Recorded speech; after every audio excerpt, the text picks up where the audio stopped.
الحمد لله وكفى والصلاة والسلام على عباده الذين اصطفى اما بعد. دیر عزت مندو مشرانو کشرانو اللہ جل جلالہ لاکھ لاکھ شکرونه دي. دیر لوی عظیم احسان دی چې د ډیر لوی او سخت او تکلیف دی ورځو او د یو ډیر عظیم امتحان نه پس 28 میاشتې پس الله جل جلاله زموږ ورور رفیق احمد د بابا جي صاحب نو سه الله په خیر او خوشحالۍ سره خپل کور ته واپس راوست. بلکې د محفل آغاز او شروع انشاءالله د تلاوت کلام پاک نه بعد د دې نشست کېږي. زه د بابا جي صاحب اشعار سو تبرکن ویم او بیا به د تلاوت کلام پاک دپاره درخواست کوم. بابا جي صاحب فرمایي ما د ازل نه ستا په در د عشق نارې کړي دي، ما د ازل نه ستا په در د عشق نارې کړي دي، تا تورې زلفې چې په مخ ورې ورې کړي دي، او په دار د شوق او عشق خو یو منصور ختلی نه و، په دار د شوق او عشق خو یو منصور ختلی نه و، دا لوبې ستا د محبت زرې زرې کړي دي.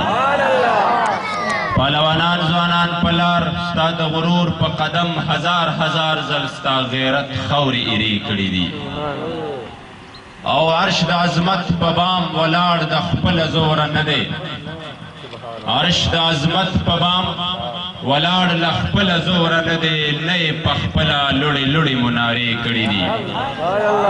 فقط موسی نه و په رب ارینی ګویانا، فقط موسی نه و په رب ارینی ګویانا، ستا حسن بې حده ځوانان ارې ارې کړي دي، او بیلتا حس نشتا جملت پتا میں قسم، بیلتا حس نشتا جملت پتا میں قسم، ما دا داوے ستا دلوی علم پشمیرے کڑی دی، او دا محمد امین فقیر پزړه دا ښکلي نقشې، دا محمد امین فقیر پزړه دا ښکلي نقشې، ښکلي محبوب د مدینې منورې کړي دي.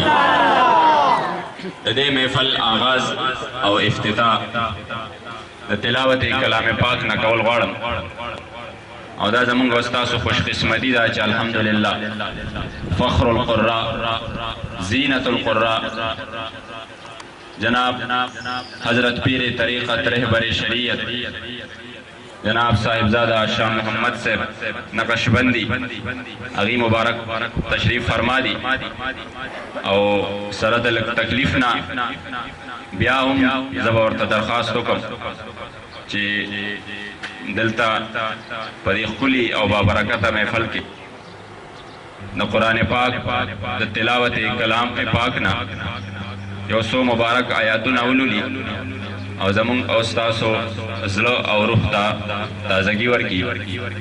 جناب قاری و حافظ شاہ محمد صاحب. اعوذ باللہ من الشیطان الرجیم.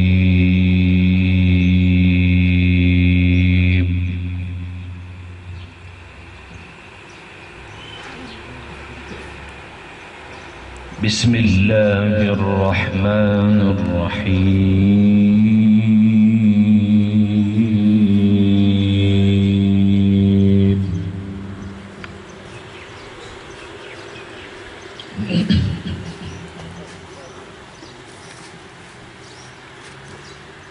والفجر وليال عشر والشفع والوتر والليل إذا يسر هل في ذلك قسم لذي حجر.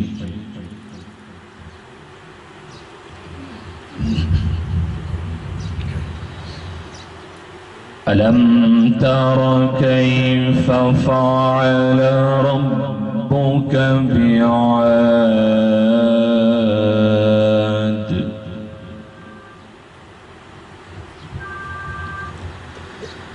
إرم ذات العماد التي لم يخلق مثلها في البلاد.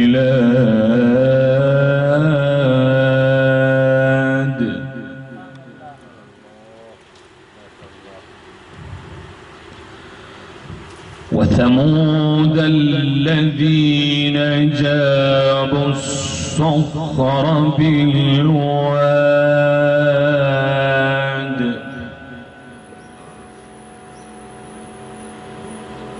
وفرعون ذي الأوتاد الذين طغوا في البلاد.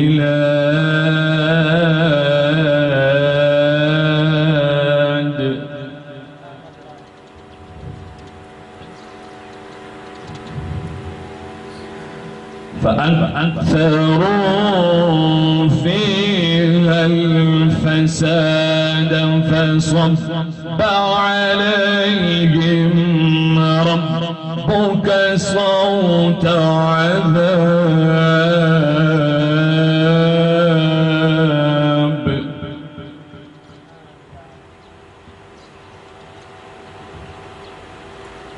إن ربك لبالمرصاد.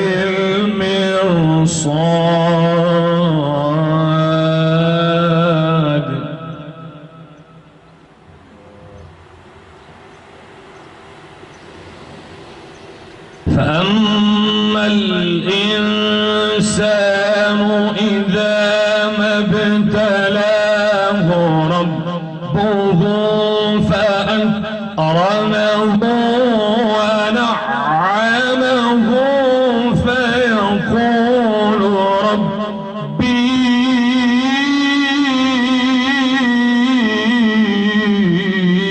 أكرمن.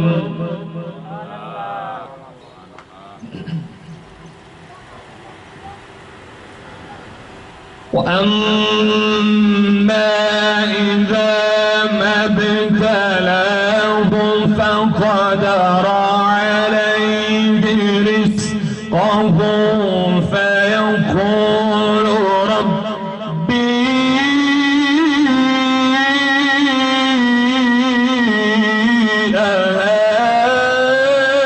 أهانن.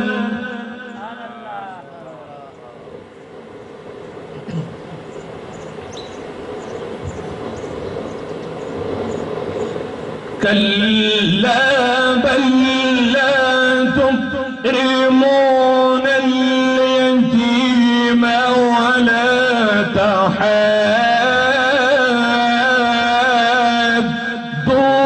على طعام المسكين وتأكلون التراث أكلا لما وتحبون المال حبا جما.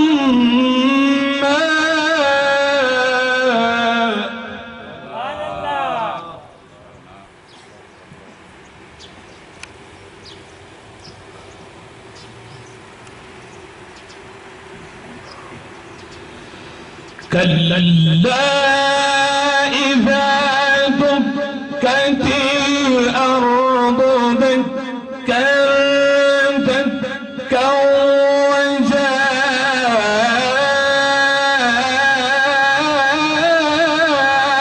ربك والملك صفا صفا وجيء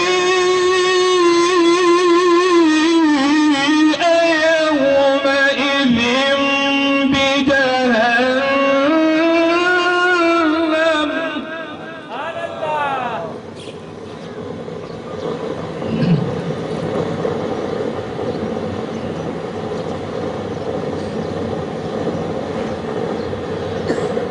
كلا إذا دكت الأرض دكا دكا وجاء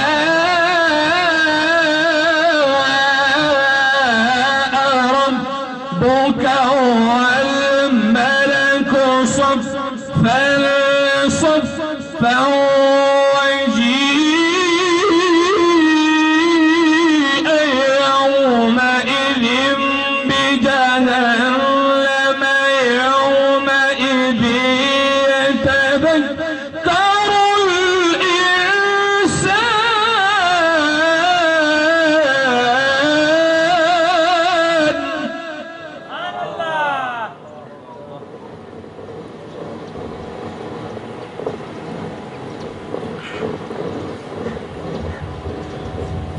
وجيء يومئذ بجهنم يومئذ يتذكر الإنسان وأنى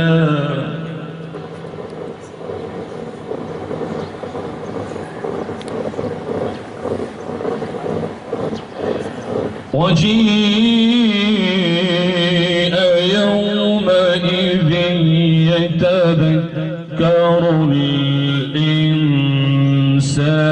وأنى له الذكرى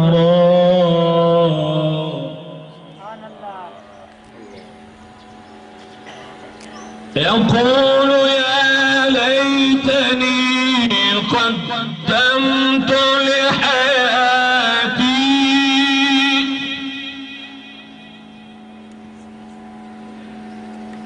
فيومئذ لا يعذب عذابه أحد ولا يوثق وثاقه أحد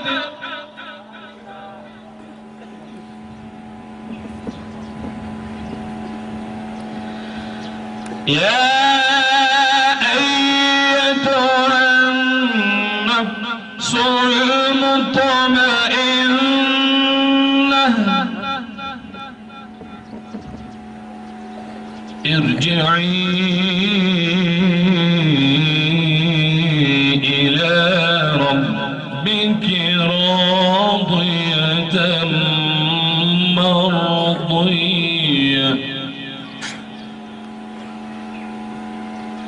ارجعي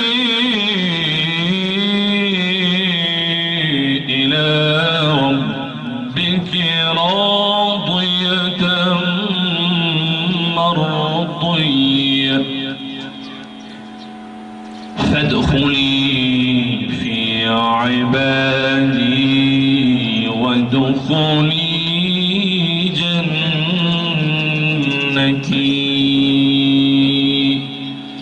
صدق الله. الله خالقنا العظيم.